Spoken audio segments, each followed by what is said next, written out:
Hello everyone, Radhe Radhe. आज हरिबोधनी एकादशी व्रत अर्थात् ठुलो एकादशी व्रत र आउनुहोस् ठुली एकादशीको सानो एउटा प्रसङ्ग म हजुरको समक्ष राख्दैछु। सुनौ यसलाई। हरिबोधनी एकादशीलाई एकादशीहरूमा सबैभन्दा ठुलो एकादशीका रूपमा लिइन्छ। त्यसैले पनि जनजिब्रोमा यो एकादशीलाई ठुलो एकादशी भन्ने पनि चलन छ। यसको महिमाका कारण पनि यसलाई ठुलो एकादशी भनिएको हो। जनविश्वास तथा धार्मिक परम्परा अनुसार आजको दिन भगवान विष्णु उठ्नुहुन्छ योग निन्द्राबाट।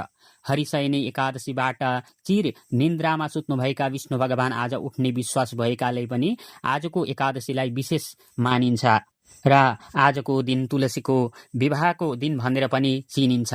वैदिक सनातन हिन्दू धर्मशास्त्रमा आयुर्वेदमा पनि महत्त्वपूर्ण भूमिका भएको तुलसीको बिरुवाको धार्मिक, सांस्कृतिक र वैज्ञानिक रूपमा पनि निकै महत्त्व रहेको छ।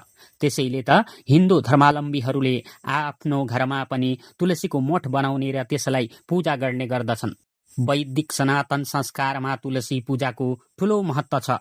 हजारौं वर्षदेखि सनातन संस्कारीहरू प्रातःकालमा नै उठेर तुलसीमा पानी चढाएर नमन गरेर मात्र आफ्नो दैनिकीमा लागेको पाइन्छ। वैदिक सनातनमा तुलसीको महत्त्व प्रत्येक विशेष उत्सव वा कुनै धार्मिक कार्यमा पनि रहँदै आएको छ।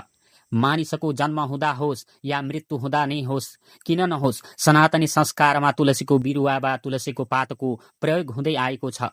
यसको महत्त्व रहेको छ। हिन्दू धर्मावलम्बीहरूले आँगनको छेउमा बनाएको तुलसीको मठलाई पवित्र स्थान मानिने चलन छ। तुलसीको पातको पनि विशेष महत्त्व रहेको छ। अनि तुलसीको डाँठबाट बन्ने मालालाई त निकै पवित्र मानिन्छ। र तुलसीको महत्त्वको विषयमा पद्म पुराणको एउटा प्रसङ्गलाई लिन सकिन्छ।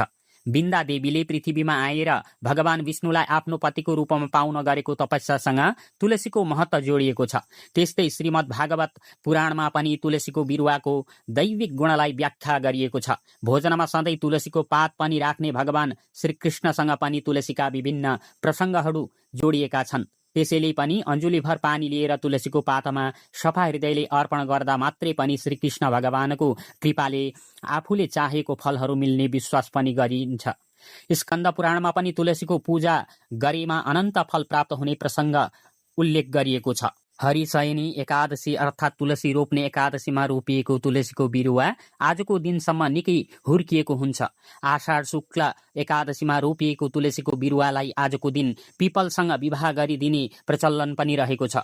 यसका लागि तुलसीको मठको चारैतर्फ बाँसको लिङ्गो गाड्ने अनि रङ रोगन गरेर श्रृङ्गार गर्ने चलन रहेको छ। आजको दिन हिन्दू धर्मावलम्बीहरूले रुद्री पूजा गर्ने चलन पनि रहेको छ।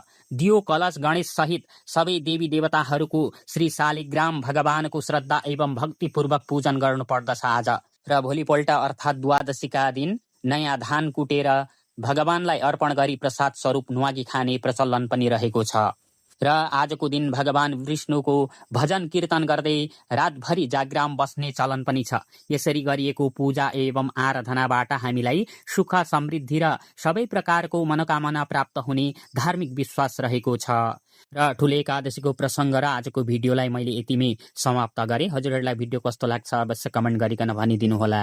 र भिडियो मन परेमा लाइक, कमेन्ट, सेयर अवश्य गरिदिनु होला। र हजुरहरू कुन ठाउँबाट हेर्दै हुनुहुन्छ यस भिडियोलाई कमेन्ट बक्समा गएर टक्क लेख्न नबिर्सिनु होला है। र हजुरहरूले पूजापाठ एकादशीको व्रत कुन प्रकारले गर्नुभयो कमेन्ट बक्समा गएर टक्क लेख्न नबिर्सिनु होला। हरे कृष्ण, राधे राधे।